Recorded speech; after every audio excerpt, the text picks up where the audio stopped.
Vi har de tre fokuspunkter: genkendelse, glemsel og fortrængning, og Julia lige at starte med genkendelse, undertegnet tager glemsel, og Frederick vil slutte af med fortrængning. Genkendelse. Man kan huske en begivenhed bedre, hvis den har haft en stor betydning, eller hvis man kommer i en lignende situation eller følelsesmæssig tilstand, altså en kontekst- og tilstandsafhængig hukommelse. Et eksempel kunne være den følelse eller erindring, man får ved for eksempel at være sammen med en gammel barndomsven. Husketeknikker eller memoteknikker.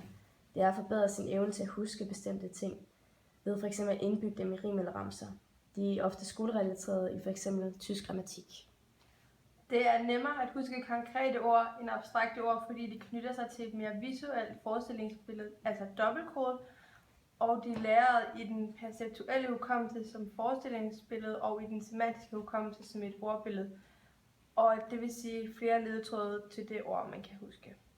Og så er der Ciceros visuelle teknik.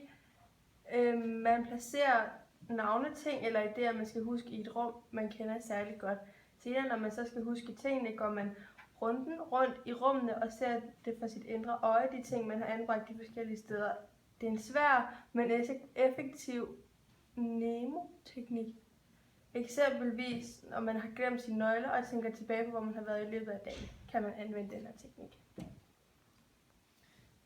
Men det er også vigtigt at kunne glemme de informationer, man har fået igen. Fordi det er ikke alle informationer, man har fået, der forbliver lige relevante. Ofte der taler man om glemmelsen som et problem eller en mangel for mennesket. Men der er tre forskellige måder, at kan glemme på. Den første er, når vi glemmer informationer, fordi vi ikke får dem genopfrisket jævnligt. Og grunden til det er som regel, at det ikke har den store betydning for os. Den anden glemsel er, når vi mangler eller ikke har tilstrækkelige ledtråd til en erindring, så vi ikke rigtig kan få adgang til dem. Altså, vi har ikke glemt dem for alvor, men vi har bare ikke fået dem integreret godt nok med andre informationer og sammenhæng. Og det er ligesom derfor, at vi ikke længere kan få ordentlig kontakt med dem. Derfor kommer udtrykket at have noget lige på tungen. Man kan altså huske det en tand, men man har ikke informationer nok til at kunne erindre det helt. Det tredje er, når informationer er svære at huske, fordi de forstyrrer sig noget andet, en anden begivenhed eller andre informationer. Eksemplet fra bogen er, at hvis man har lært en Tina og en Bettina at kende inden for den samme periode, så kan man have svært ved at huske, hvem det er, der hedder hvad. Og jo større ligheden er mellem de informationer, man får lige efter hinanden, jo større kan forstyrrelsen blive. En anden form for glemsel, som psykoanalysen interesserer sig for, er fortrængningen. I denne form for glemsel drejer det sig om traumatiske erindringer, som på grund af stor angst holdes ude af bevidstheden og derfor ikke kan genkaldes, selvom disse begivenheder ifølge Freud stadig findes i det ubevidste. Teorien står i modsætning til tesen om, at vi husker stærke følelsesmæssige oplevelser.